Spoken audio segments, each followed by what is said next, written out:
रामनाथ और सीता भाई बहन थे। वे एक छोटे से गांव में रहते थे और उनके पिता एक किराना दुकान चलाते थे। रामनाथ और सीता बहुत प्यारे और सच्चे दिल वाले थे। वे एक दूसरे के साथ हमेशा मिलजुल कर खेलते और मस्ती करते थे। एक दिन रक्षाबंधन का त्यौहार आया। सीता रामनाथ के बहन के रूप में उसके पास गई और रक्षाबंधन की शुभकामनाएं दी। वे एक दूसरे को राखी बांधकर वचन दिया कि हमेशा एक दूसरे का साथ देंगे और एक दूसरे की मदद करेंगे। समय बीता और रामनाथ बड़े हो गए। रामनाथ ने पढ़ाई पूरी कर ली और अब वह एक सरकारी नौकरी में काम कर रहे थे।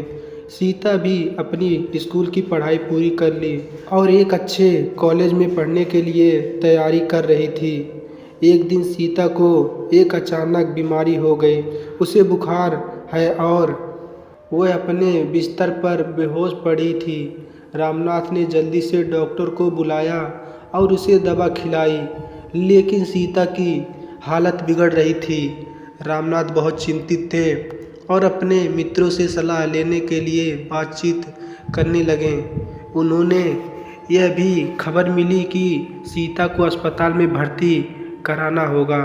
रामनाथ ने तत्काल एक अस्पताल में एडमिट के लिए फ़ोन किया और वह उसे वहां ले गए। सीता को अस्पताल में भर्ती किया गया और वहां उसका इलाज चला। रामनाथ ने दिन रात सीता का ख्याल रखा और उसे आराम से खाना खिलाया पिलाया। धीरे धीरे एक दिन सीता ने रामनाथ को धन्यवाद किया कि उसने उसका इलाज अच्छे से किया। उसने कहा, भैया आपने मुझे अपनी देखभाल के लिए इतनी मेहनत की है, मैं आपका आभारी हूँ। रामनाथ ने उसका हाथ पकड़ा और कहा, सीता हम भाई बहन हैं, हमेशा एक दूसरे के साथ मिलजुल कर खुशियाँ बांटते हैं। मुझे तुम्हारी चिंता करने में खुशी है।